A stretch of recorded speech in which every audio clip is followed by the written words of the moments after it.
You are listening to the Super Freak Media Podcast Network. If you like this podcast, please be sure to show your support and follow us on our other social media platforms. Check out the links listed in the description of this episode to find out more. Thank you. Oh, where are we? I got distracted by Booby Witch. I mean, it happens. It happens. There we go. I was thinking of boobs and got distracted. This is a first for the They're Queer podcast. Oh my God, Liam.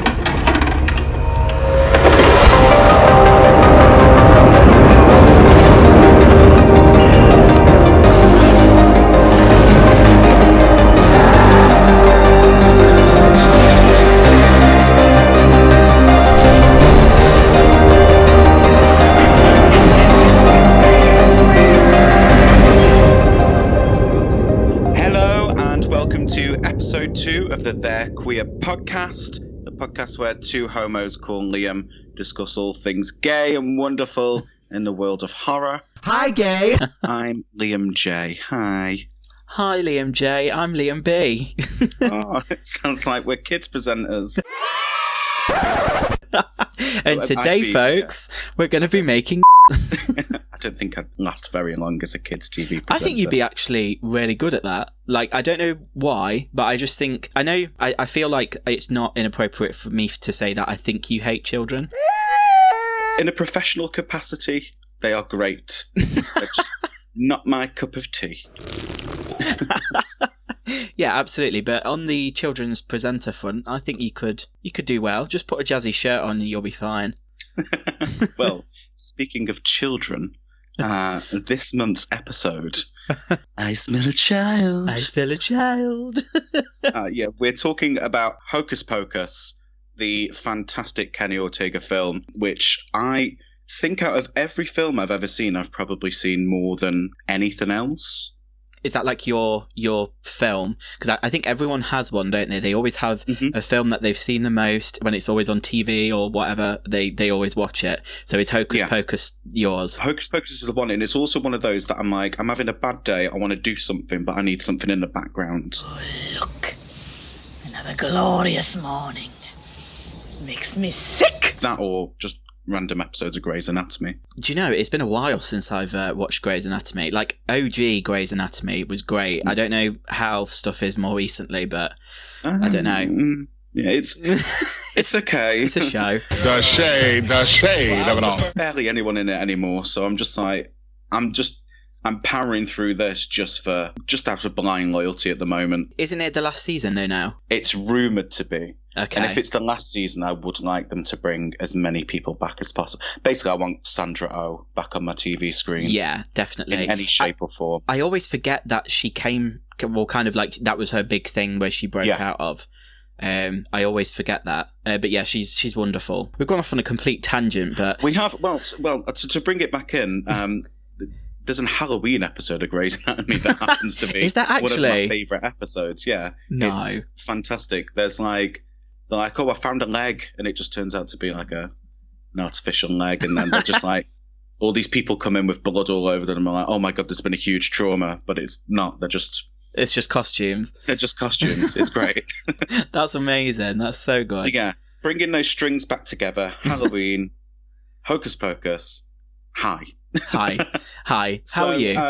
It's been a month. Well, it's not been a month since we last spoke, but in this capacity, it has been a month. What have you been up to? A fair bit, actually. I mean, this time of year is always busy. Spooky season. Everything always seems to just happen all at once. So the last couple of weeks, we've been busy with Super Freak Media stuff, shooting our short film, which will hopefully be together for Halloween, called Take a Look. We've got some more pickups, like another day or so shooting left on that. And last weekend, which has just gone, we had a really exciting collaboration with our friend Jess's brand, The Scent Coven. Woo. So yeah, shout out to... I have one of her candles burning right now. literally the same. So we should be ambassadors for that brand. I have a Treyu burning at the moment. Oh, okay. So you've got a whole room full of just gorgeous smells. Yeah, I do. Very nice, very nice. But which makes a change. It's to be fair though, this last weekend it was probably one of the wettest shoots I've been a part of. which take that as you will. But we got some really, really great stuff, so I'm sure we'll be posting about that pretty soon. I think that's going to be the promo kind of thing that we shot's going to be dropping on Halloween as well. So it's all systems go at the moment. And what about you? What have you been up to? You've been busy as well, I see. It's in a professional capacity. I've been working damn hard. Oh, something just fell over in my room. Oh, it's a ghost. Yep, okay. Something doesn't want me talking about my month. Okay. Anyway. You're in danger, girl. Marley. You in danger, girl. I did a fantastic event up at Derby Uni with Cheryl Hole. Queen of Essex has arrived. It was a really momentous occasion because it was a huge thing I work for an LGBT charity, and we were able to get our name out there and let people know, all the new students coming in, that they have somewhere to go to. They have a whole charity backing them up for whatever they need. But it was a huge occasion because it was also the first ever Drag Race girl in Derby. And it was also Cheryl Hole's last gig as a single woman before she got married on the Friday. Oh my gosh. Which was really lovely. She put on a hell of a show. Yeah, it was great. On top of that, I've been a social butterfly. Shout out to Sarah Thomas Gordon on your nuptials this weekend. I am day 2 hungover today for how much I did consume at the wedding. But yeah, I went to the most beautiful wedding of 2 people I've known for a decade. And yeah, recovering from it today. So if you do hear a lot of slurps today, it is from a huge gallon of coffee I have next to me. Powering through it. It's all good. You're doing well.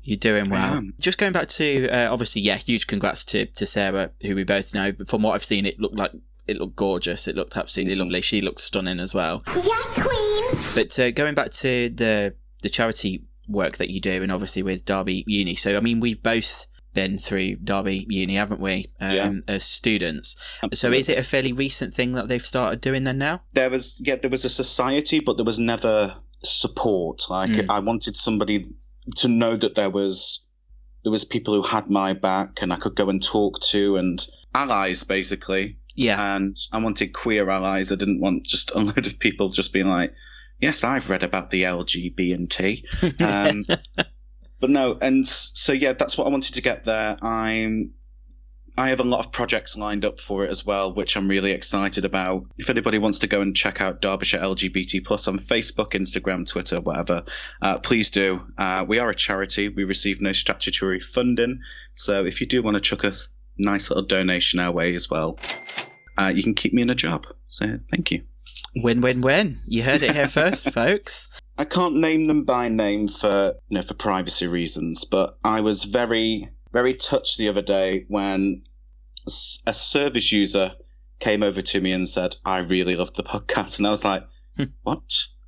And so it turns out they were already a fan of Super Freak Media, and then they were listening to the podcast and they were like, oh God, Leah. Really? This podcast? Like, oh, yeah, this podcast. So you know who you are. I see you every week, so shout out to you. I'd try and give you a cool pseudonym, but I can't think of one. You know who you are. Thank you. Well, thank you as well. The response has been great from that first episode, and it's lovely to see, because obviously it is a bit different from the usual sort of stuff that I suppose we've put out there historically. I will say I had so much fun editing that episode. Like, just finding like sound bites and just little bits, and I don't know. I think it was good fun. And we've had a few people as well message me saying that they want to be on it. So perfect. Hopefully, as we kind of go on, we'll be getting some guests and stuff together, getting some other people on here. But yeah, I'm excited. It seems to be going well. Now I've cursed it. We'll end the podcast there. Well, speaking of curses, they're kind of things that witches do. And God, these segues are awful. This month's episode is all about Hocus Pocus, one of the greatest films of all time, which is getting a sequel that's currently being worked on, which for years there was that really shy edit going around Facebook, and it's like, the witch is back. And it was that really awful photo that looked like it was like Times Square. Yes. With like Like, God, I'd word almost art. forgot about that. You brought it back into my memory. And it gets shared every year on Facebook. And it's just like, oh, right. One of my biggest gripes in the world, actually, is people who share fake movie posters that are obviously The one that's doing the rounds at the moment that I keep seeing is Beetlejuice 2. It's just Winona Ryder, like, photoshopped to hell and just stripes behind her. And they're basically just like, yeah, this is the new film. And you just, I don't know. I know not everyone is into films and movies. So I think, I don't know. There's some artists out there who create stuff that looks legit, but also you have eyes. you have eyes. You can see that. You can see that it's literally word Microsoft art, Paint. 1998. oh my dear. days. But yeah, we've got a legit sequel on the way. I think it's heading to Disney Plus. Yeah, right? Disney Plus. They're currently building the set for it at the moment, and it's very bare bones. But I'm so excited. The fact that everybody's coming back too, Yeah, makes me really happy.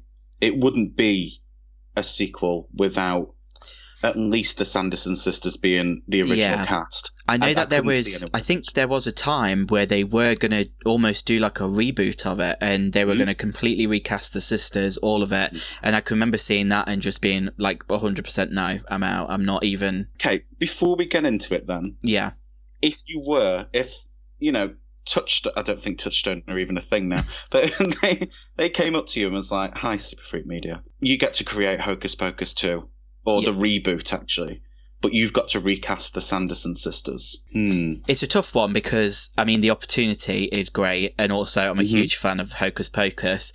But I think as a fan of Hocus Pocus, you'd have to kind of be like, well, it isn't that without them. I think they're as much of as what makes that work. I'd add Miriam Margolyes in there. I started to cream in my knickers. She plays Miriam Margolyes. She is just a real life witch. Honestly, the amount of times I see clips of her, mainly I think on Graham Norton, just absolutely just saying the most inappropriate stuff. I absolutely love her. Love her so much. I don't know. I'm glad that it's going the way that it's going, and like you said, the set pictures and things that we're seeing, it's looking promising. So hopefully we're on to a winner. How did you first stumble upon Hocus Pocus? Because obviously this is a big film for you. So was it when you were quite young, or what Yeah, happened? I was very young, and I was thinking about it a lot when we were watching. I was like, the film that I remember as a child. As I got older, was completely different to the film that I watch now. But that's purely because there was a subplot I invented as a child. Okay, interesting. It just isn't real, and it really feels like one of those Mandela effects. So the subplot in my head was that Alison was in on a witch. It comes from the line. What a clever little white witch. And in my head as a kid, I was just like, yeah, she's a witch. And then invented this whole subplot where she was like behind Max lighting the candle. She was the one to spur him on. Yep. So I was like, what a genius child I was. Good God. Iridocyclitis. I think I you're wrote onto the something ultimate there, twist. to be honest. Absolutely. Because, I mean, yeah, she's the one who tells them about the museum and takes them there. And Yeah. I don't know, she's kind of a bit like, And need I say in the too scene passionate? when Max, she gives the number back to Max, she puts a hood up and she's got a full-on witch's hood. She's a witch. She's a witch. She's a witch. How do you know she is a witch? She looks like one! You've spoiled it now. I remember watching it on ITV, and I remember that because they put ad breaks in really weird places. And also, I didn't know, until I was like a teenager, I didn't know the hanging scene was in there, because they edited that out for primetime TV. But I remember watching it, and as a very gay camp child, I was like, this is a very gay camp film. There's no one explicitly gay in this, but this is the gayest thing I've ever seen. Yas Queen, Skinny Legend, Versace boots the house down. Slay Queen, Hunty Mama, and Oop Daddy work. Charlie XCX, snatch my wing. Obviously, I think with most queer people, it was the musical number. I put a spell on you. That is everything. So yeah, I remember just being transfixed on it, and I would just quote it all the time. Yep. And a lot of other kids, I think that was how I knew other gay people existed, was that's how my gaydar worked at first. I was like, oh, they're reciting Hocus Pocus back to me. They're gay. You are gay! If they weren't, they were straight. There we go. I found the litmus test of being gay when I was a kid. Yeah. This is like therapy, the amount of like things I'm discovering about myself now. I mean, that's pretty impressive. I mean, I will say, I don't know if this is going to shock you, but I didn't actually watch Hocus Pocus until I was in uni. So I think I was 19 when I first watched this. Oh my days. Nope. There's a funny story to it because one of my friends, when I was at school, and like we're talking primary school, and I'm showing my age, she lent me a couple of VHS tapes. One of them was Scooby-Doo, the live-action Scooby-Doo, and then the other one was Hocus Pocus. And considering who I am like now, as in I make horror films and literally nothing can disgust me or scare me or anything, my mum was so protective about like the things I used to watch, like to the point I wasn't able to watch like the Men in Black animated series when I was a kid because it was too scary. Because it was shit.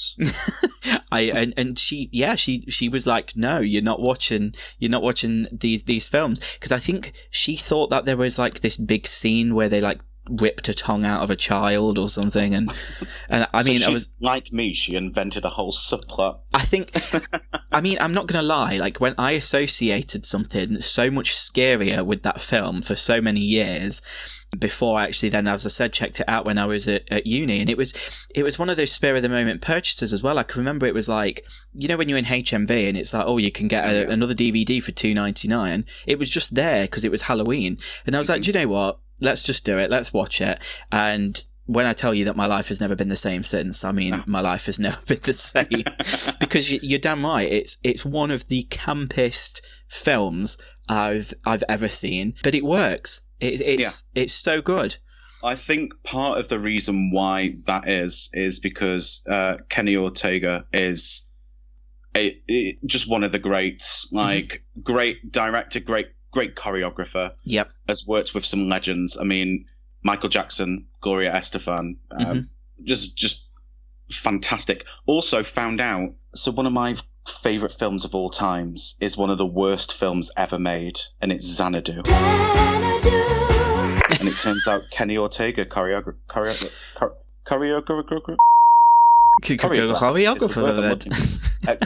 it, and so it turns out he's been behind some of my favourite, like Dirty Dancing. I was going to say, you know how you said that your Hocus Pocus is your film that you've probably watched the most? Dirty Dancing is very much mine. Anytime it's on TV, I have to watch it to the end, and it doesn't matter how many times I've seen it. And it is kind of weird that he has been involved in both. Yeah, I was kind of blown away at just how much he has been behind. Like, it's insane. High School Musical. We're breaking as well. Yeah, I mean, gay rights. Yeah.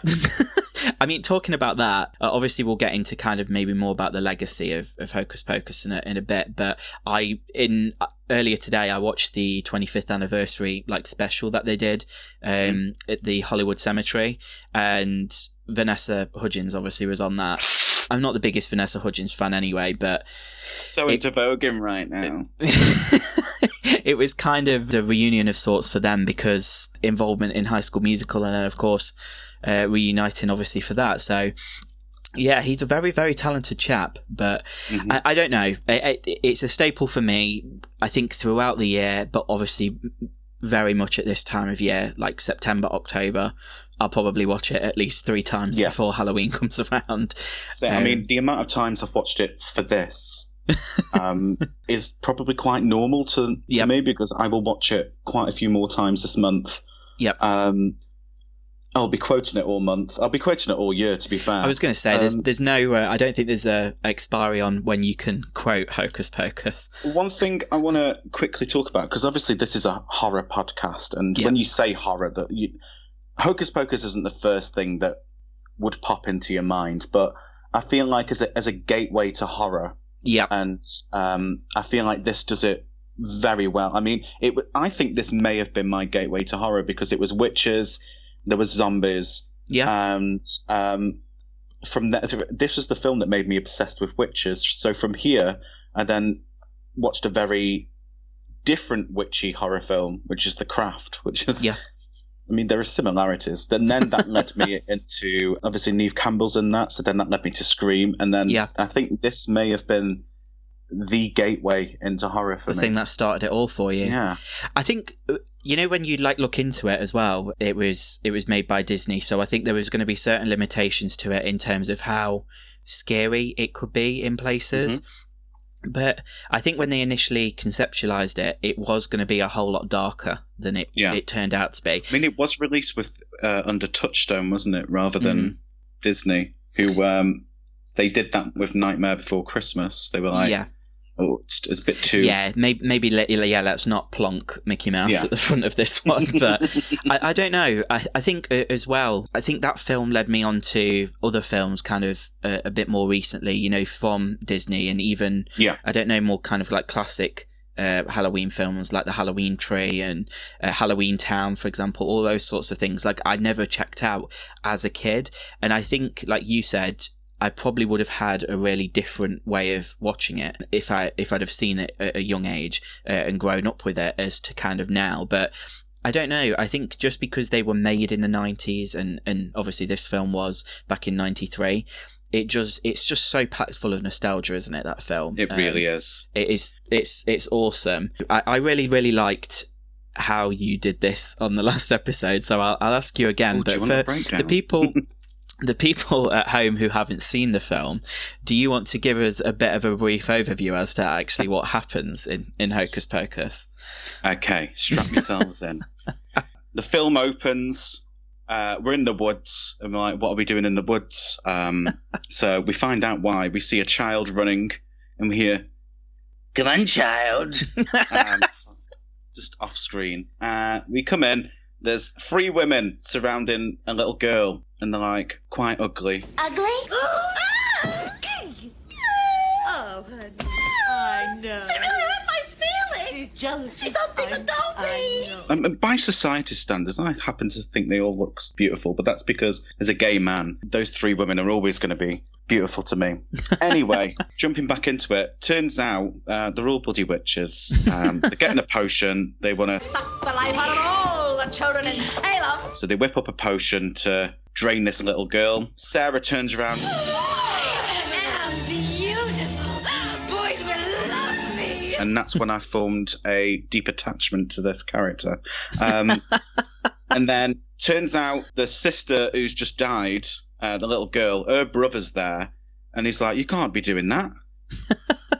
What do you think you're playing at?" And they're like, "Who do you think you are, lad?" So then they're just like, "Okay, boom, you're a cat." Naturally. So, bang, bang, bang at the door. The townsfolk of Salem are like, "We've had enough of this now. We're going to hang you." Before they do that, book opens. And it's like, "Oh, there's a nice curse here. Why don't you use that?" Like, "Oh, yeah, I'll use that curse. If a virgin lights a candle, we'll come back to life. So we'll just pop to hell for a quickie. We'll have a drink. We'll go see Master, and we'll come back." Flash forward 300 years. Right down to the day.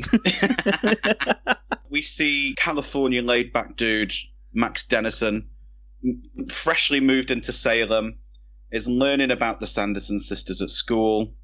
He's like, it's a bunch of hocus pocus. He then gets schooled by a young lady called Alison. Max tries to flirt with her. She's like, nah. I'm all right, lad. So then Max goes home. On the way home, he gets confronted by some bullies who steal his shoes. Goes home. He's in a mood. His sister comes out. Boo! Alison, kiss me, I'm Alison. His sister really idolizes her brother, but he's too cool for her now. So chaos ensues. He's forced to take a trick-or-treating. They go trick-or-treating. They end up at Alison's house. Alison's like, "What are you doing here?" And they're like, "You got a big cauldron full of sweets. I mean, what else are we going to do?" What else are we doing? So then they're like, "Okay, why don't we check out that Sanderson house?" And the little sister's just like, Danny's like, "No." The voice of reason, "No." And he's like, "Come on, I really want to impress this girl with the nice yabos." And it's like, okay. Okay, so they go. Plot twist, Max is a virgin, which is spoken about a lot for a children's film. It really is. Max lights the black flame candle. The witches come back. They all run off. The witches are like, oh God, it's been 300 years. We should whip up that potion again. Oh wait, that kid's stolen our book. So they're on the run. This cat's like, hey, follow me. Like, did that cat just talk? And they're like, yeah, the cat talked. Okay. So the cat is Thackeray Binks. He basically gives them a rundown of everything we've seen already. Yeah. And then they're like, oh, we need to fight the witches. I'm just going to fast forward some stuff. They get to a party where all the parents are tonight. I think literally everyone in Salem is in that party. But yeah. It seems that way, doesn't it? It's pretty off the chain. No one says that, but yes. Oh, wait, before that, actually, Winnie sets her ex-boyfriend, a zombie, a butcher boy called Billy, on them. So he's chasing them. So imagine all this is happening. There's also a zombie after them. Bloody hell. Absolute chaos. Get to the party, they're like, Mum, Dad, these witches are trying to kill me. Ah! And Mum's just like, how much candy have you had, honey? Mum, this is a vital part of the plot. Mum's dressed as Madonna from the Blonde Ambition tour. Comb bra and everything. Looks fantastic. The witches turn up and everyone's like, and Max is like, there they are, get them. Thank you, Max, for that marvelous introduction. We have a musical number. The kids then trick the witches into going into an oven. It doesn't work. They come back and they're like, right, let's go home for a kip. The witches are dead. The witches aren't dead. Sarah, the booby witch, gathers all the children in Salem again. Use thy voice, Sarah. Fill the sky. Bring the little brats to die. Puts a spell on all the kids in Salem through another musical number. Oh, where are we? I got distracted by Booby Witch. I mean, it happens. It happens. There we go. I was thinking of boobs and got distracted. This is a first for the They're Queer podcast. Oh my God, Liam. Then Kelly Rowland turns up. Friday! No, wait, that's another. Then just like, there's the final showdown. Turns out Billy isn't a bastard. He's quite nice. He's on the good side. They all can have a big showdown at a cemetery. Manage to stop the witches from sucking the lives out of little children. The curse on the cat boy is lifted. He walks off into the sunset with his dead sister. Everybody's got tears in their eyes. The end. There should be more. Dost thou comprehend? I think you pretty much nailed it again. A few things that I absolutely love about this film. One, the fact that it opens with the witches actually killing a child. Yes. I mean, goals.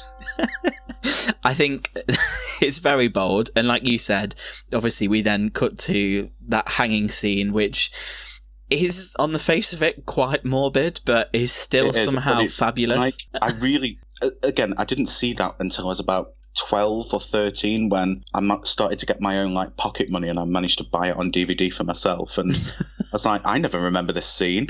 And I watched it and I was like, actually this scene's camp as well, because there's a musical number in that as well.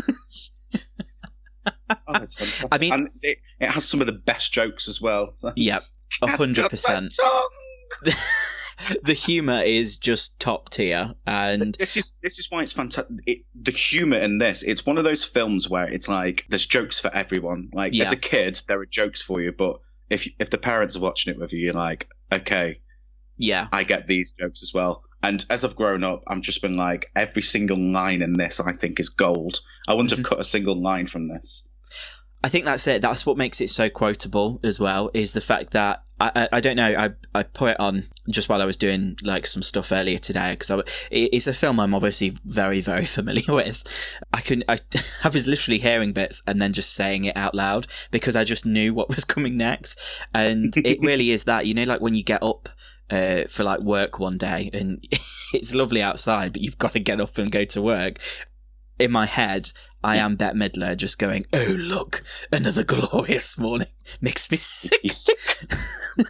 That's it. And then I'm set for the day. I love the fake out as well. The fact that they think that they've defeated the witches. And then I don't feel like, you know, when they enter the Max's house, well, his like bedroom where he's got literally a whole top floor, like lighthouse looking situation. I know. That house, I'm like, very you're strange. Moaning about moving to Salem and you get like a full-on lighthouse for a bedroom. Get a grip. Good God, get a grip, girl. It is incredible. But the way that they just blow it up when they... I think one of the great things which makes it incredibly camp is the entrances and exits that the witches make wherever they go. One of my favourite entrances of the witches is after we've had the fake out of their death, and then it's like, hello. And it's like, hello, I want my book. Bonjour. I don't know the French, but it's some bleu bleu mon livre. I think bibliotheque's in there somewhere, but yeah. Yeah, absolutely. I just really want to touch on what I think. Like, I can't talk about this film without talking about the three main witches. Yeah. I mean, they really cast this really wonderfully. I mean, I think that part of the reason why so many queer people resonate so much with this is they cast two people who were already huge gay icons with Bette Midler and Kathy Najimy. Kathy Najimy's always been outspoken for our community. Mm-hmm. Has been a huge pioneer in speaking up for us. Bette Midler has been a gay icon since the moment she probably took her first breath. And then, I mean, Sarah Jessica Parker wasn't unknown at the time, but relatively she was like, she had First Wives Club. She wasn't yet Sarah Jessica Parker, was she? She wasn't that hot household name. Become like, I would argue until my face is blue that she is a gay icon. And if anyone out there disagrees, then go and listen to another podcast, please. Bye-bye. Those three, and I think as well, that because obviously they play on the mother, maiden, crone archetypes that have always been in witch culture. Yeah. Portrayals of witches. Yeah. But I think all gay men can resonate at one point in their life with a witch. I mean, you've got like your early teens, late 20s, your Sarah, and your boy Mad, and can I put him on a hook and let me play with him? I've said that on Grindr so many times. I mean, yeah, every Saturday night, really, but yeah. And then you've got the stage in your life where you're the mother, so you'll be Mary, and you become the mum friend who's a bit dozy, but like, means good. And then I've skipped the Mary stage and I'm straight at my Winifred stage. Straight up crone. Just straight up bitter. Even when, just bitter about everything. Wants to scream at children. I mean, I think you've answered my question. I was going to ask you which character you identified most with, but I don't know. I think pretty much everyone has a bit of Winifred in them, don't they? Absolutely. I am calm. If I could go through my life just with one day of being as effortlessly cool as Winifred Sanderson, I think I'd be onto a winner, to be honest. As I said, the casting as well is just like the comedic timing in this is something else. Yeah. And if you've ever watched like the making of, or if you do watch the anniversary special, you can just tell that they had so much fun. Yeah. Filming this, and all the cast have always been outspoken on how much love they have for this film. Yeah. And talking about like the witches, Kenny Ortega did say that all three witches were inspired by drag queens. Which really, I didn't know that. If it isn't abundant, he said the pleasure of Hocus Pocus. I mean, they're drag queens. I insisted the girls go there, and I felt we had an audience if they did, and God knows we did. That's kind of crazy, isn't it? And I mean, thinking about that then, because I mean, I suppose at the time it wouldn't have been, I don't know if in your face is the right thing to say, but so out there.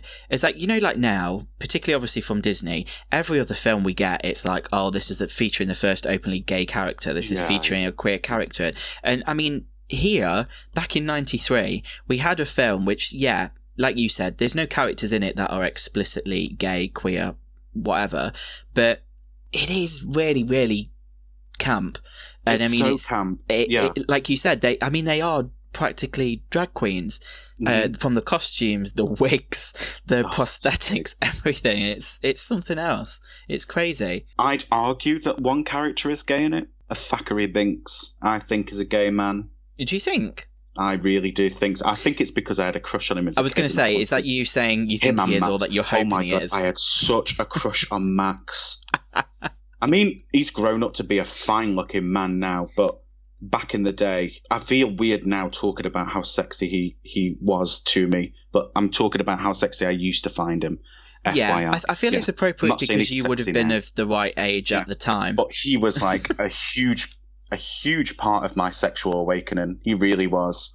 But a big part of that as well is this was the first time I ever heard, I think maybe I've heard the word virgin. Mm-hmm. I had to ask what a virgin was because of this film. So that was like incredible. Educational. But as a grown up, I think I've found something in Hocus Pocus, like as an older person now, than I ever did back then. Like the way that it does toy with gender roles as a film. You know, you've got like the pure innocent virginal character being a man. Yeah. And having that been so explicit and... Absolutely, yeah. You know, it is played for a laugh at one point, but it's just like...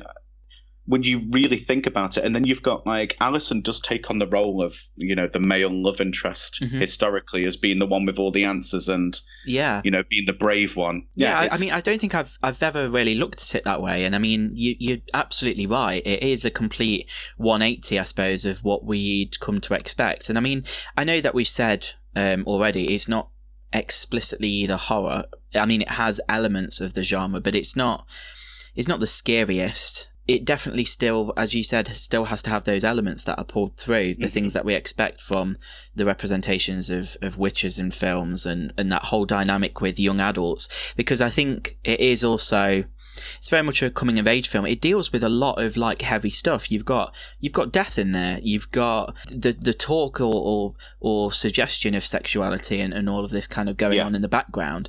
And I think, it treads that line perfectly because it is still very much a Disney family film that you could put in front of, I'd argue, anyone of any age and they'd enjoy it in spooky season. Another gay awakening for me, and I really hate to admit this, were the bullies. Oh no. Oh no. Not Ice, but the one who looks a little bit like Kurt Cobain. See, I see Steve Tyler more than anyone. Oh yeah! Oh my god, even better. I used to fancy. I mean, I still fancy Steve Tyler. I mean, I will argue. I don't think I can agree with you on this. We all love a bad boy, don't we? I actually came across a TikTok the other day where they were talking about how scared they were of Bette Midler on set because it was a scene where they're in the like the little cages. Yep. One of them had a camera on him and took a photo and the flash went off, and apparently Bette Midler went on about how it was like unprofessional, but she said it with like a glint in her eye and winked at him, and then he was like, I've just been told off by one of Hollywood's greats. I've just been told off by Bette Midler. Yeah, in Winifred Sanderson's costume as well. Oh God, how many gay men would give an arm just for that? As you said, obviously with the cast and everything, they all look back on it quite fondly.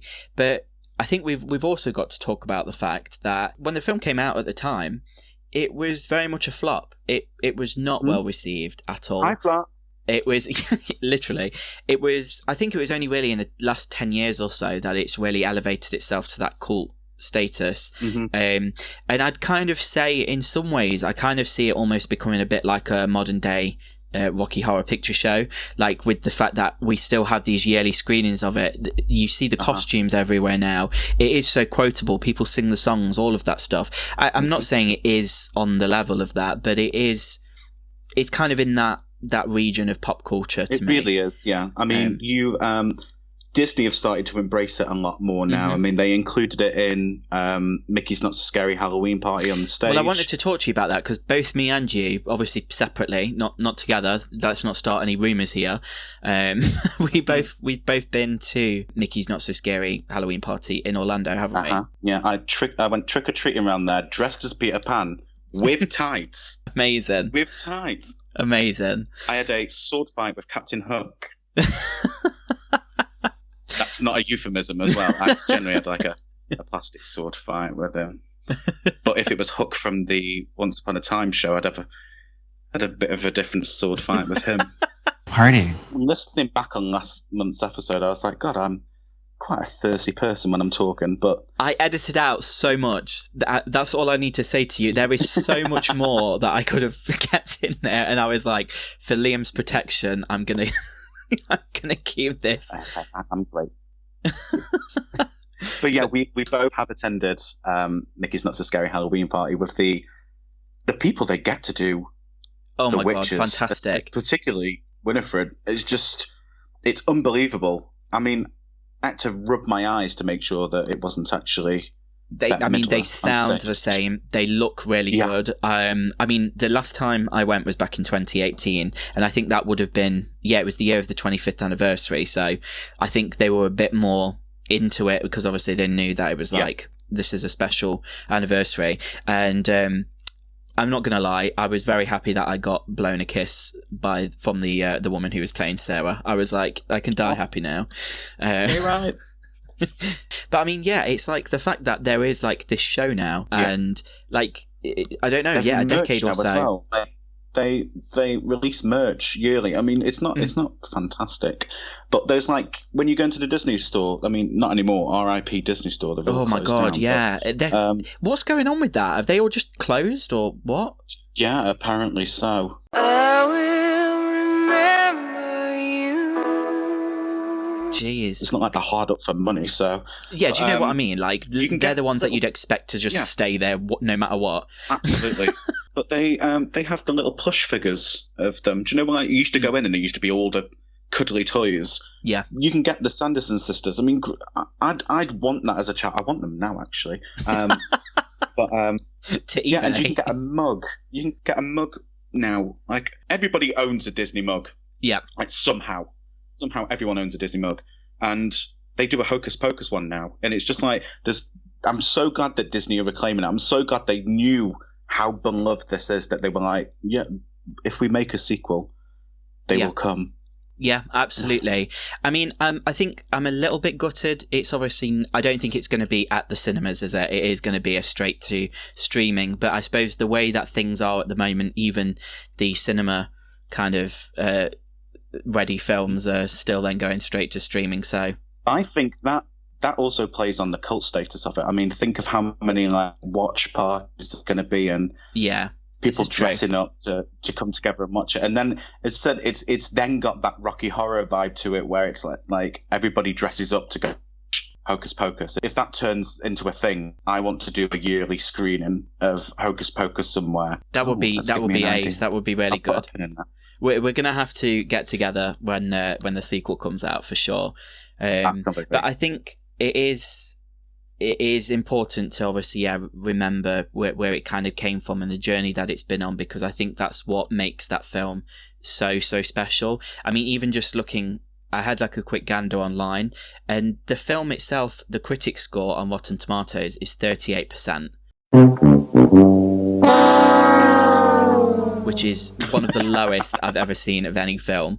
Good Lord. But the audience score is 71%. So you can see that, on the face of it, it's not a film that reinvents the wheel or offers a lot of new things, I guess. But it's so popular, and a whole generation have grown up with this kind of being a staple of their yearly like Halloween routine, haven't they now? I think the whole idea of something becoming a cult classic is very typical of our community. Is we will take something and we will breathe new life into it and give it this status. I mean, if you look at, you look at classes like I will mention another Kenny Ortega film. I will mention Xanadu. Yeah. Xanadu is panned universally, but gay men will flock towards it. Yeah. It's got Olivia Newton-John. It's in the 80s. It's got like roller skates. Roller skates. Men in skin-tight clothing. Kenny Ortega being an out man, an out and proud man. You can tell love he had making this. Yeah, and that's why he's like, I put all my gay into this, and I think that's why we all see that. I definitely see it. I mean, as soon as I read that, the Sanderson sisters are inspired by drag queens. I mean, of course. I mean, it just makes sense, doesn't it? I can see so much Divine in. Yeah. I can see Divine and Jackie Beat in Winifred Sanderson. I'm a huge Jackie Beat fan. I think that's what it was with me as a kid. I have always looked for the gay in it. I mean, as part of why this podcast exists. And I think that's why it resonated so much with me as a child, because I was this very camp, wild, out there child, and I had a film that really encapsulated that as well. Yeah. I mean, I think it'll be interesting to see in this sequel, obviously, that we're getting, if they lean a little bit into the campness even more, or if, obviously, with how things are, if there is going to be... Did you see the rumours that have been flying about in the last 2 years about it? Like, there was this whole... If you just type in Hocus Pocus Google, 2001 results will show Hocus Pocus sequel may have same-sex main characters, like love interest main characters. I'm like, okay, that's cool. Make Danny a lesbian, please do. I mean, yeah, I can see that. I can see that happening. I mean, well, on the subject of Danny, I think I've just got to say, do you like the character of Danny, or do you not like the character of Danny? Growing up, hated her. I think Thora Birch played it with such nuance that was so, like, strange for a child actor, I think, because I've said famously that me and children don't really get on, like young children. Yeah. But Danny, I'm like, my kid was cool like that. I'd appreciate it. Yeah, see, I think I'm in the party of no. I really did wish she'd die so they may live. But don't get me wrong, I really wish she did die at the end. But yeah, I mean, I don't know if I'd go that far and wish death upon her, but I don't know. It's kind of just, yeah, she's just hella annoying. The way she just screams and I don't know, embarrasses Max. I will say that scene where she's like, Alison, kiss me, Alison. I'm like, that's a bit odd. Saying that to your brother. Very odd. Yeah.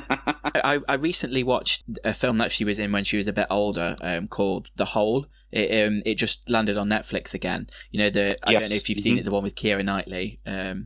But yeah. I watched that like when I was a lot younger. I probably actually watched that film before I watched Hocus Pocus, which is weird. But again, obviously, spoiler alert, in that she's not the most likable character. No. And you know, with things like that, it always makes me think, it's like how obviously you've got like Emma Roberts, she always plays a bitch in American Horror Story, Scream Queens, all of that. You kind of think, is she being cast because she is just that person?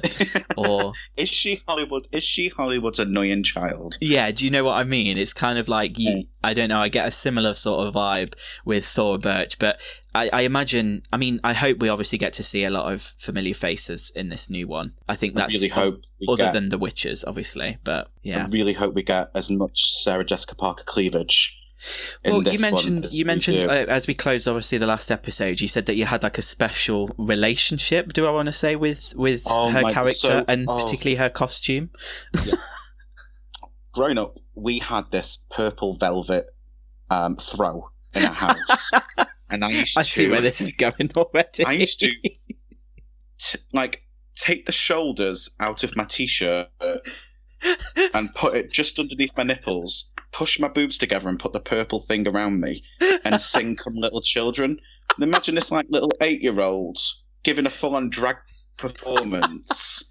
Come little children, I'll take thee away. Like, give it as much cleavage as you can at 8 years old. And yeah, so every time I see Sarah now, I think of me. Yep. Yeah, I mean, I can see it. I mean, you're practically the same person. Get rid of the beard, and I think you're fine. But that's one thing.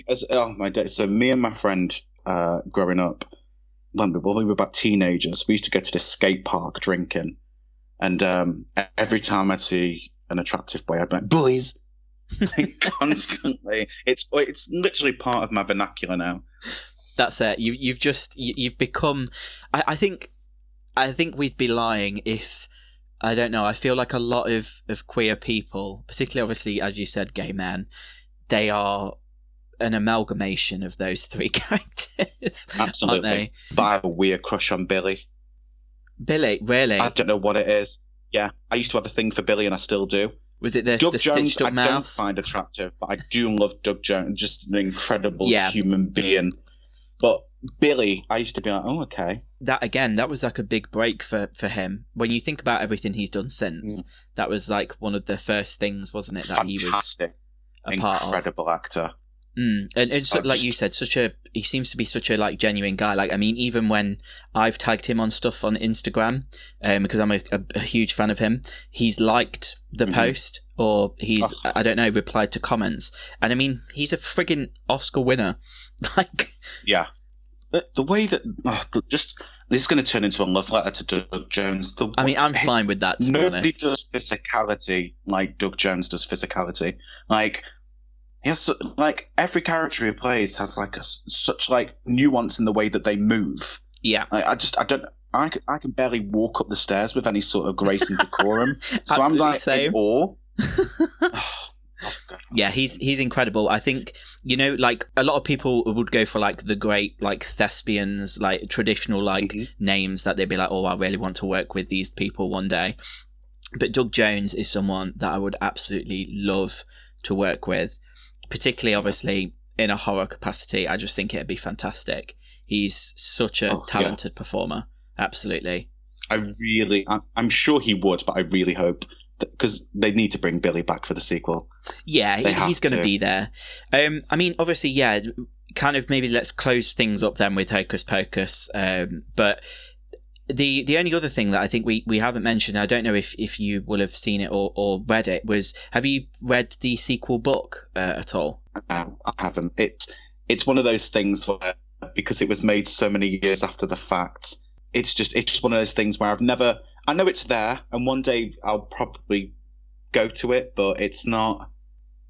I don't want anything tainting any sort of memory I have about. I've got to say, I think I'm pretty much the same. I don't know. I agree with you. The film ends, and you're very much hungry for more. Like, you want to see more. And I know when we spoke about Fight Night, they expanded, that mythos a bit in the comic books. And of course, you had the sequel films. But this one, although there was that book there, I haven't gone for it. Just because I don't know. I don't feel like it. I think I was deep down. I knew we were going to get a sequel. I think I kind of knew, because everyone was posting about it so much every year, and the response to obviously the anniversary, all of that. I was kind of like, I'm going to hedge my bets and hold out for this sequel. And I don't know, this time next year, we'll probably be able to sit down and get together and talk about that when it's just dropped. So that's exciting, isn't it? I cannot wait. Right. Yeah, cannot wait. What would you do to make this film gayer? I mean, there's a lot that is pretty gay already. A gay person in there. Oh yeah, other than that. I mean, I've got to say, I do appreciate the fact that they do all pretty much explode into glitter at the end. I mean, that's probably one of the most fabulous things ever. I think it's not necessarily more of a gay thing, but I think I would have just liked more magic. I know that sounds silly, but because when we do see the flourishes, they're so camp and just so spectacular. I want more. I want Bette Midler throwing lightning bolts across every scene if possible, and I wouldn't be opposed to there being more musical numbers in there, because they're fantastic. That was going to be my point. I think it would have been daft of them to have a film with Bette Midler in and not get her to sing, because I imagine that was probably on the contract. She was like, I will be in this if I get this. So yeah. I mean, and whoever decided to choose that song in particular as well. I mean, don't get me wrong, the original's fantastic. Yeah. And I do love listening to it, but if I was to pick between the two, I have to listen to the Bette Midler version. Yeah.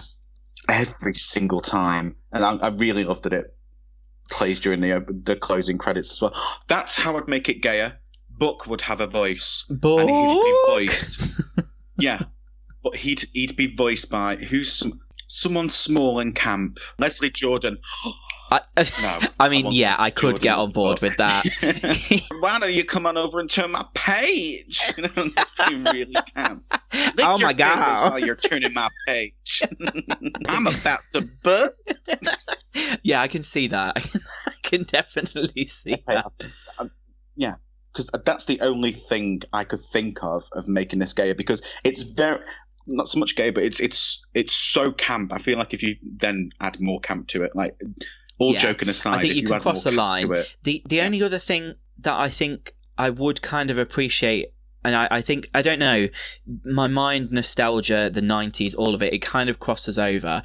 I don't think we can mention this film and Thackeray Binks without also talking about another talking cat that probably had quite the influence on us growing up, and that would be Salem from Sabrina the Teenage Witch. And I don't know. Clearly a gay man. Clearly, obviously. I mean, just the levels of sass, the fact that he's filing his nails in pretty much every other scene is just everything. There has to be a universe where Salem and Thackeray Binks get together, because they're two... And they go into some kind of, like, gay cat club. Because they're so, like... They could... I don't know. I'd watch a show if they were just, like, private investigators or something, because I think they'd make a great, like, pairing. They would both of them. Team. Oh, that's a crossover I never knew I wanted until now. I mean, you're welcome. I'd love that. Two sassy black cats. Let's let people contact us, and we'll send the paperwork. My next thing to make it a bit gayer as well comes with an apology from last month's episode, should I say. Yeah, I did hear that you had a few things you wanted to apologise for. Yeah.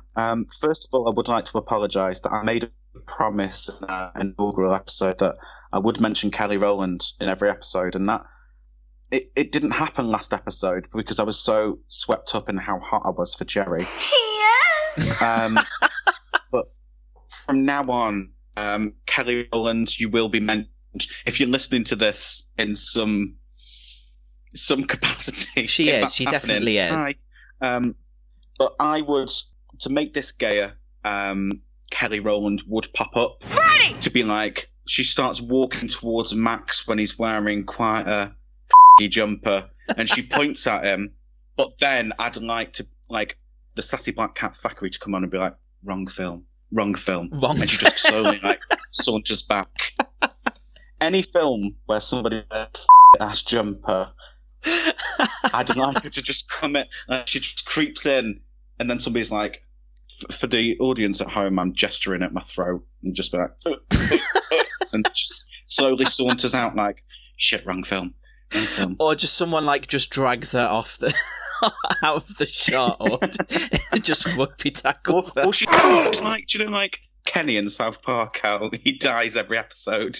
Yeah. She's just in every film, and she dies, kind of like the Wilhelm scream. But it's just the Kelly Rowland's character from Freddy vs. Jason. I mean, to give this context as well, we're not just saying that Kelly Rowland is homophobic. We're just saying that her character in Freddy vs. Jason, particularly the scene where she refers to Freddy Krueger's attire. What kind of faggot runs around in a Christmas sweater? Towards the end of that film, is controversial in some ways. And I will go down with the ship, and I'll go to the grave saying, when she released Commander, she made up for it. When she released Commander, she was like, right, I'm sorry, gays. Here you go. Here's a song that's going to get you through anything and everything. It's a good song, a good-ass song. But I don't know. I feel like I feel like everything is fine now. It's well balanced. You've apologised to the listeners. We know where we're at. It's good. Yeah. It's gravy. And from now on, she's going to be in every episode. Freddie! We'll find her a way. She's kind of like, if you listen to our brother podcasts where Cage Corner is prevalent, I mean, we have our own Kelly Rowland special, but I won't give it a fancy name. She's going to creep in unexpectedly with no announcement. I mean, that's there. See how I can in the middle of it. We're just talking about something irrelevant, and then I'll just edit in Kelly Rowland. You trying to compensate for something? Just summing things up. I think one of the things that makes this film so camp, because of, do you know those like bad critic scores it got? Yeah. I also think that's another reason why it's so camp, because it's just like, your mainstream shit. Yeah. Here's one of the campest things you'll ever see, and it wasn't made for you. It was made for an entirely different audience, and that audience has now grown up to be the critics, and we're like, Yeah. Na. Absolutely. I mean, I think that's why I drew the comparisons to Rocky Horror, because I can't think of many films out there that are in this sort of territory. And I mean, it is so... I mean, to be fair, the only other film that I would say is kind of similar to this, which I think we mentioned before, and we've definitely got to do in another episode, would be like the likes of Death Becomes Her. Like, just that really quirky, queer comedy. It's for a special audience, isn't it? For sure. But yeah, we definitely need to do that. That would be a killer costume one year, Liam. We should, if ever you want to partner up, we'll do that. Who would I want to be, though? Would I want to be Meryl, or would I want to be Goldie Hawn? That's something I need to think a lot about. Well, I think I could be like fat Goldie Hawn at the moment. But Same. I'm not too sure that I'd be able to pull off the re-energized one. Talking of costumes, though, are you dressing up for... I mean, we're in October. Are you dressing up for Halloween this year? Have you got anything planned for the big day? Do you know what? I'm not too sure what plans are. I don't know whether it's going to be like a big thing, like, I don't know, parties, whether I host something, I'm not too sure what the situation is. I think at the very least, I know I've got like a skeleton shirt that I can bust out on the big day if needs be. But I don't know. I'm just getting flashbacks to last year. I can remember it was Halloween. I was carving pumpkins, having the time of my life, and then Boris comes on the bloody TV and it's like, you're heading into lockdown until Christmas. So, I mean, we had plans to film last year, which got scrapped entirely. Yeah, absolutely. I mean, it was a weird time. I mean, going back to, obviously, what I was saying at the start of the podcast, we'd been like on set of shooting stuff. It's been weird to do that. It's been weird to see people. And I mean, me and the boys at superfreakmedia, we're going to go to Mayhem Film Festival like in a couple of weeks. So like that alone is kind of crazy because we've not been able to do that for a couple of years. I don't know. I might just dress up for my own enjoyment. I know through lockdown last year we had an early Halloween on Zoom, and I dressed up as Beetlejuice, which is something that I've like wanted to do forever. So I don't know. I might do something similar. What about yourself? What are your plans? I'm going as a gay icon this year. So my You're going as friend Liam lives James. next to... Yeah, I'm going as Liam James.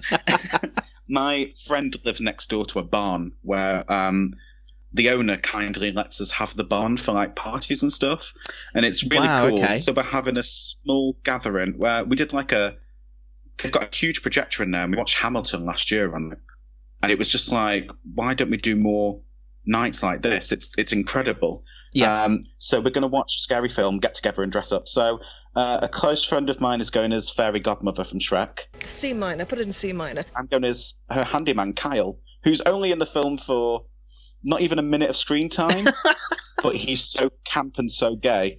I'm going as Kyle from Shrek 2. I mean, who has a top with his name bedazzled. It's incredibly niche, but I love it. I love how extra that is. That goes back to Hocus Pocus. Look at us. We'll find the campus thing somewhere and make it this big thing. Oh my god! Shout out to all the Kyle lovers out there.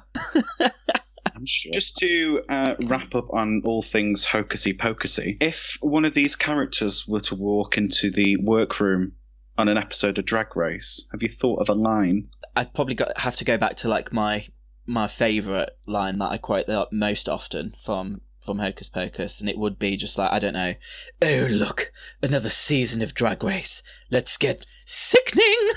That is word for word was going to be word for word. That was mine. Goodness sake, I'm sorry, I keep stealing your same name, your same mind. Well, that's the podcast, guys. We're going to wrap things up. It'd have to be something along those lines. I mean, do you have a nice alternate? I didn't even have a backup because I thought, genius. That's what I thought. No one else is going to think like no one else. Is we've got thousands of people here, but yeah. I hate to say it, I don't think we're the most original people, are we? That's fine. Half of the things I say is just quoting something else, but gay rights. Gay Gay rights. I think that I'm so sorry. I'm punctuating everything with gay rights at the moment, and it started off as a joke at the wedding I was at the other night, just punctuating everything with gay rights, and now I feel like it's become a tick. I hate that. Actually. You know, when you like start saying something and then you just suddenly realise that you just keep saying it, and you're just like, oh, for goodness sake. I think the other day I just kept saying, can you imagine? And I'm like, who am I talking to? And why am I pretending that like my life's that deep? Like, can you imagine?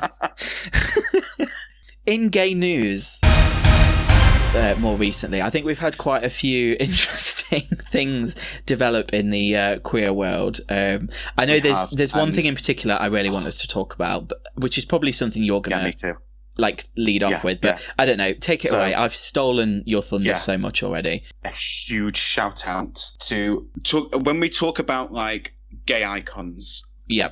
This is my icon. This is the person I've not aspired to be all my life, because I don't look anything like her, but as somebody who I've looked up to for as long as I can remember. A big shout out to Cassandra Peterson / Elvira, not only on your 40th anniversary of Elvira, but also for coming out and letting the world know that gay rights. Gay rights. Gay rights. That you have been in a relationship for the past 19 years with a lady. I'm getting a bit deep now. I've got really choked up when I first read it. Because I never thought that I could admire her as much as I do already. And then I was like, now there's something more. And I'm never going to, there's never a right time and place to come out. And I don't think it's anyone's responsibility to come out until they're ready. And I think the timing is perfect. I hope she realizes what she's done and the impact of what she's done, because she knows she has a huge gay following. I mean, Elvira is a drag queen. There's no other way about it. Elvira is a drag queen. Mm-hmm. And it's just huge, especially like the majority of people who will fancy Elvira as well will be cishet men who have grown up being like, whoa, boobs, titties. Well, I think that's it, because I mean, typically the whole character, the way that she's set up and portrayed, is to appeal to straight men, isn't it? It's the boobs, it's the hair, it's the makeup, it's the look, it's the sexiness, the vampiness. So I don't know. It's I just feel like it's perfect, to be honest. That there's this little nod and a wink and going, this whole time I've been with a lady. And also, if you've seen photos of T as well, good God, she's gorgeous. I mean, they're both gorgeous.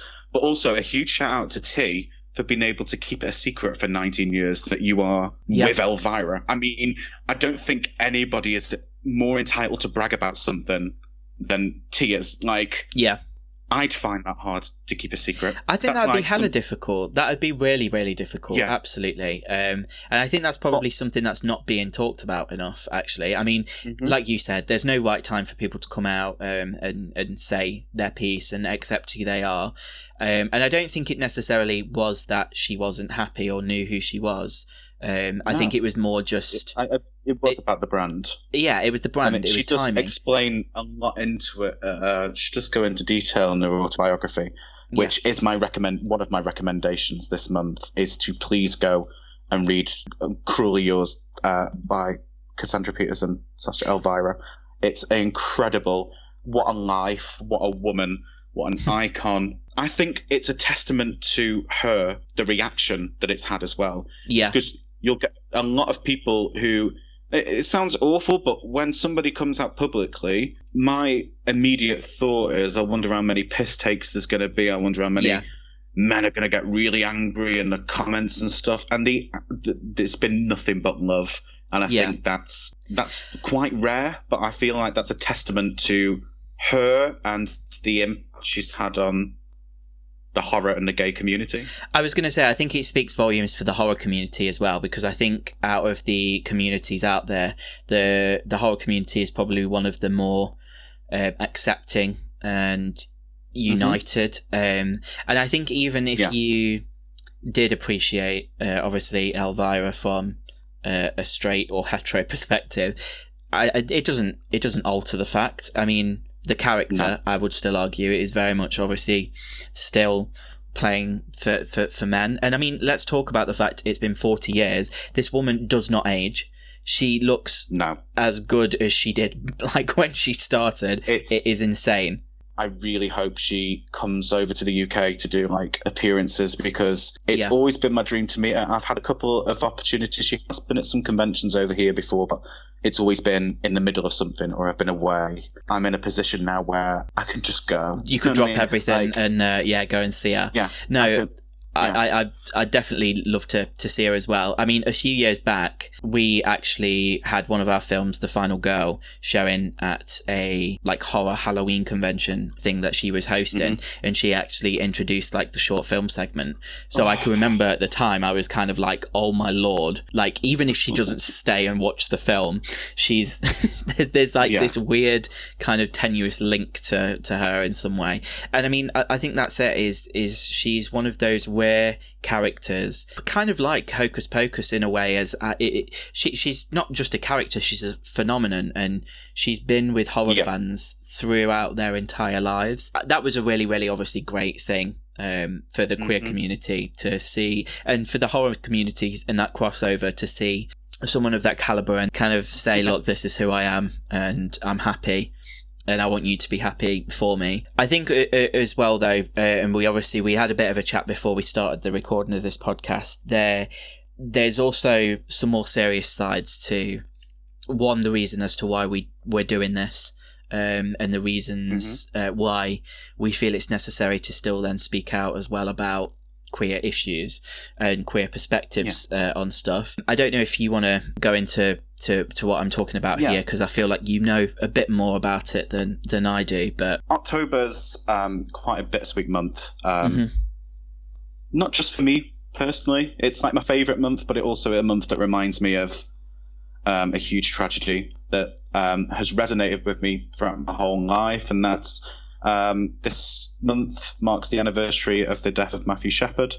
For anybody who's listening who's not aware of what happened with Matthew Shepard, it was back in 1998.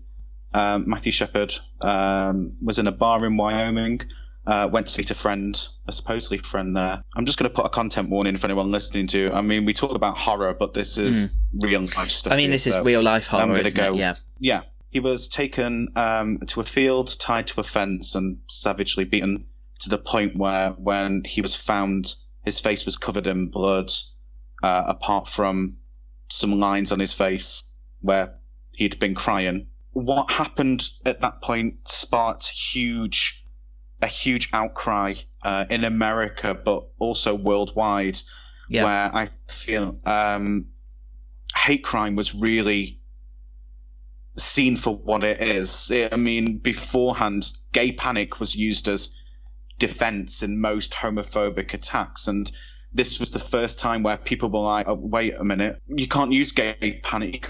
He wasn't attacked and savagely beaten to death, and because he came onto them. Even if he did, that's not an excuse. And so this month, I always, on October 12th, I will light a candle for Matthew, as I have done each year.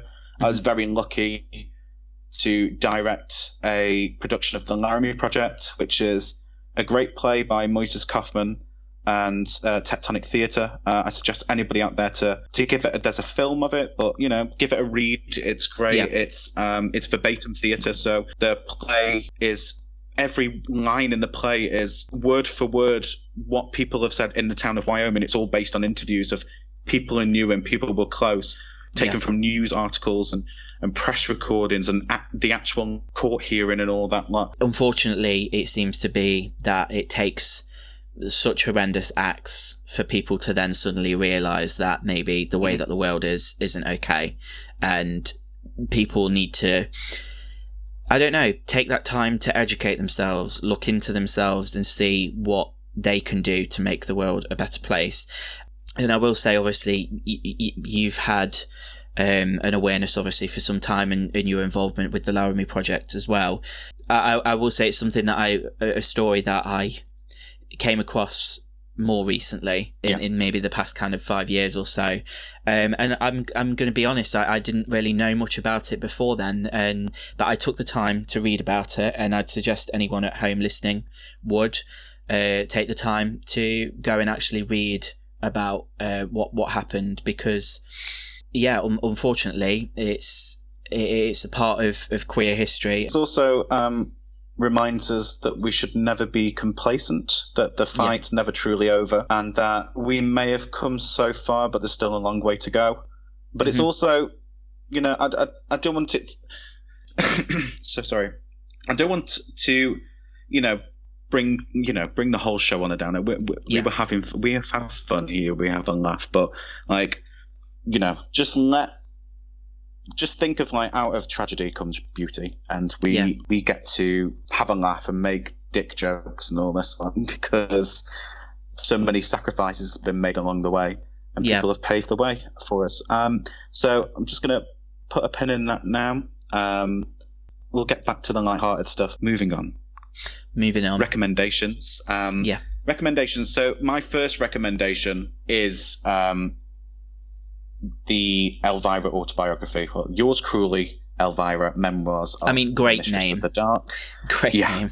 Fantastic. It's full of great stories and anecdotes. There's some great photos in there. My favourite story about being the celebrity who sent her to the hospital because their member was so huge it tore her vagina. If you want to find out who that is, you'll have to read the book. My next recommendation is another book. It came up as a suggestion on an Instagram advert, which I suppose shows the algorithm maybe actually working in there. And it's a book called Women Make Horror, Filmmaking, Feminism, Genre. It came up as a suggested thing. I was like, well, Instagram suggestions are being like some weird sex toy from Wish. It never gets it right. I was going to say, when you said about the adverts, I was like, are we going to take a moment just to talk about the full latex catsuits that get recommended to me from Wish? Or it happens so often, and I'm just like, they're just so unnecessary, but also so left field. Like, you'll be scrolling, someone's just posted their newborn baby, then underneath you've got like a giant wooden that you can put on the wall, and it's just like, what? It's ridiculous. So yeah, it's yet to arrive. Okay. But I've been reading reviews, and apparently it's a game changer. It explores women in horror, women filmmakers, designers, set designers, sound crew, everything. So everyone really pulling the strings.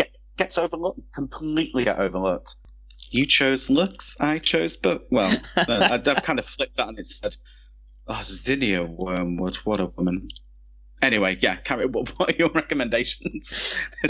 So my recommendation, I've just got one, is going to be a new series that's on Netflix called Midnight Mass. Okay. It's a new series directed by Mike Flanagan, and I know that has been a passion project of his. Like, for years, he's been kind of like lacing these images of books called Midnight Mass and like little plot snippets, and I think it was really his like number one goal was to get this thing made.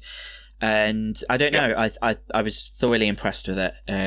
It's basically like a Stephen King book that unfolds. Nice. And I think it needed to be a series. It was definitely a series that follows this set of characters. And I mean, we're in this like seaside isolated island town in America, and essentially this strange phenomenon starts happening on this island, and we then slowly learn more and more as to what's happening until it comes to one of the most balls to the wall crazy finales I think I've ever seen in something, and I really, really enjoyed it. Now, the reason I'm talking about it is I think a lot of the feedback has been that, and I mean, I can see it, a lot of the scenes, it is quite a lengthy series. I mean, I did binge it in a day, so it is possible, but a lot of the scenes are kind of like one monologue into another monologue, and you can tell it's right. It's obviously what's appealed to the actors, and to direct it would be a dream, but it is a bit kind of heavy around the middle when it gets going. But one of the characters I absolutely loved is a queer identifying character, and she is one of the only characters that you like really root for, obviously right up until the end of the show. So I would definitely advise checking it out. Just a huge fan of Mike Flanagan, and I think the fact that my favourite character also happened to be a queer character was just a bonus. Yeah, Mike Flanagan's very much like an alternate universe Ryan Murphy, is what I like to call him. Yeah, I see that. In terms of has brought horror back to TV screens in a very different way. Yeah, has got the similar elements. Has like recurring cast in each of the shows. Yeah, has if you're watching something that Mike Flanagan's done, there's such a feel to them. And Kate Siegel being in Siegel. It's not Siegel like, but you know, she's a seagull. I'm a huge. I think she's one of the most incredible actresses out there. Yeah. Loved her in Hush. Yes. Well, Mike Flanagan again. She's Mike Flanagan's wife. Yeah. Oh. They've got a baby together now. Yeah. In Hush, the character is actually the writer of Midnight Mass. When the neighbour comes over and she's like, I really love this character and I really love this. They're the characters that we then have in the series. I want to watch Midnight Mass for Rahul Kohli. Oh my god! I mean, that's sexy man. He is lovely. I saw something on TikTok the other day where basically the sound effect was just like, Daddy, sorry. Daddy, sorry. Daddy, sorry. I mean, I think he knows. What a man. But yeah, there's a lot of recurring cast from Hill House, Bly Manor, and obviously some of his other projects, Flanagan's other projects. What I will say, you did mention Mr. Murphy, is I do feel like he doesn't try as hard, or needs to try as hard rather, and this is a good thing with the gay characters. I've got to say, absolutely, yeah, I'm getting a bit sick of Ryan Murphy feeling the need to just, I don't know, everything has to be dripping in sexuality, and it's not necessarily. Yeah, and it's there's no subtlety or nuance to his gay characters. I don't think absolutely they have to be hypersexual, and there's nothing wrong. I mean, listen to what comes out of my mouth half the time. There's nothing wrong with hypersexuality at all, but I feel like he's doing more damage than he is. Yeah, I've got to say I agree. And it's getting to the point now where I feel like they are just becoming... They're caricatures. They're caricatures. They're not characters. It's almost laughable. I mean, I don't know if you've been watching, but I've been watching the latest series of American Horror Story, which is double feature, so it's split into two. So we had Red Tide, and now we've just started Death Valley.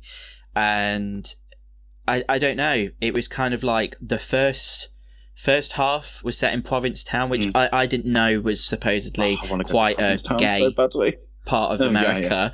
But it was it was so in your face in some places that it kind of took you out of it, because it was tonally, it was a very serious and it felt like it was getting back to old school American Horror Story, which I loved, because it was scary and it was, I don't know, the way it was shot was amazing. But then all of a sudden you've got Dennis O'Hare talking about boys getting butt on porches, and you're kind of like, what? It is a kind of recommendation I would say to look at American Horror Story, the latest series, but go into it knowing that you're going to get gay characters pretty much rammed down your throat from the outset. And I mean, the second half's just started, and again, it's a lot. And I don't think it needs to be like that. I feel like what we've said with Mike Flanagan and his characters, whether they're queer or not, they just feel a whole lot more authentic, I think, than some of the creations of Mr. Murphy, unfortunately. So I suppose talking about horror stories on TV to real life horror stories, we return to the section of the podcast which I absolutely loved last episode. And I must say, I did notice I spoke over you quite a lot last time, so I'm going to try and keep stum this episode. I'm not going to be the Trixie to your Katya and just keep interrupting you. So I believe that you have had a submission. So someone has contacted you after listening to last month's episode and has said, do you know what? I have a Grindr horror story I'd like to tell. So get yourself comfy, lower the lights, and prepare as we unveil a real-life Grindr horror story. Take it away, Liam.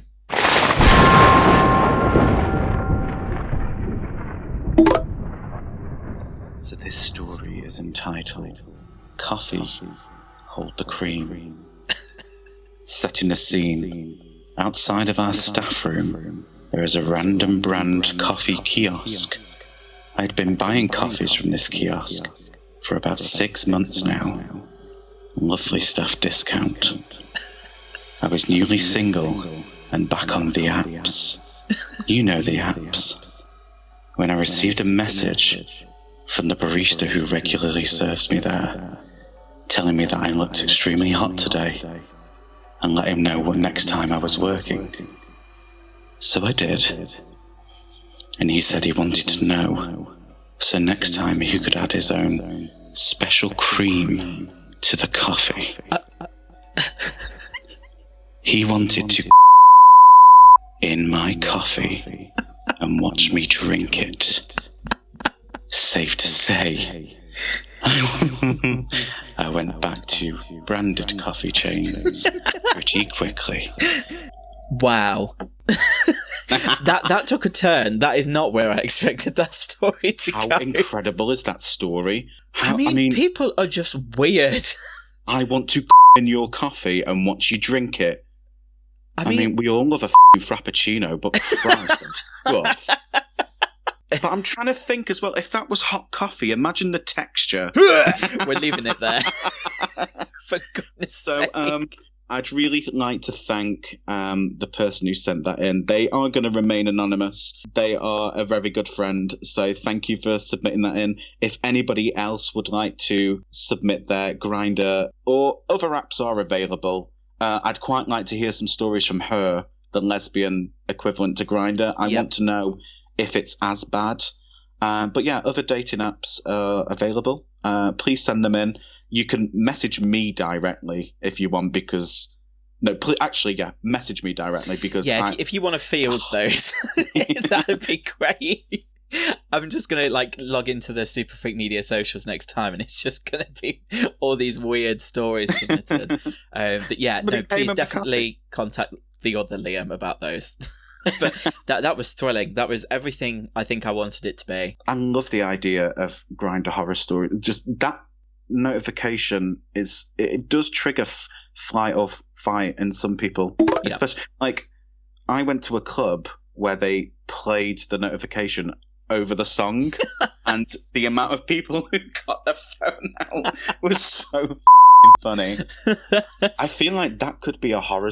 I feel like there could be a horror film made about Grindr, because it's just. Well, it's funny you say that. I was literally talking about this the other day, because I'm sure my good friend Rich will not mind me saying this. But we just got back from a shoot, and he was talking about how he'd had kind of bad luck on Tinder. And I was saying, oh, well, it's because you're not on Grindr. That's the problem. But you're dead right. It is a horror film right there. And I may or may not be cooking something up along those lines, because there's a lot that could go wrong with that app. So watch this space, and we'll see. If you're cooking something up, we'll supply the coffee. Yeah, enough of that. Absolutely enough of that. You can do one with that, but for if goodness that's not sake. going to entice you to come back next month, then this definitely will. Next month, in celebration of the new TV series that's coming out very soon, we will be discussing our first big franchise. Yeah. We will be discussing it as a whole. But we will be discussing the Child's Play franchise. Hi, I'm Chucky, and I'm your friend to the end. Heidi-ho. I feel like there's not one particular film that we could cherry pick. I think there's a lot for us to discuss and unpack, and obviously there's the creator himself is also a part of the community. So I'm excited for this episode, and I'm excited to see what the new series has to offer as well. Me too. I've had a lot of fun this evening discussing Hocus Pocus, discussing some serious things, and I am going to make a coffee in a minute, and that's all I'm going to be thinking of. I don't think I'm going to touch coffee for at least 30 minutes. At least 5 minutes. Yeah, no, well, thank you. Yeah, it's been an awesome episode, and it's been nice to get together and catch up. And obviously this episode is October's episode, so happy spooky month, everyone. And I think I speak for both of us when I say that we both wish that you all have an amazing Halloween. And you need to make sure that you check out this year's Super Freak Media short for Halloween. Otherwise, as Liam promised, he's going to find you. He's going to come around to your house. I'm going to put your kettle on and make you a nice cup of coffee. But I'm really awful at plugging things, so if you could take away that part, please, because I am absolutely dreadful at it. I don't even know my own handles. I think it was brilliant. I mean, we'll just do what we usually do. We'll pop a link to our own socials in the description box below, and if you want to say hello or tell us what an awful job we're doing, then that's the way to do it. So you heard it here first. So on that note, I just want to remind you all that closets were not made for people. They were made for monsters and babysitter killers. Bye. Goodbye now. Goodbye. Bye-bye. Are they gone? I think they've gone.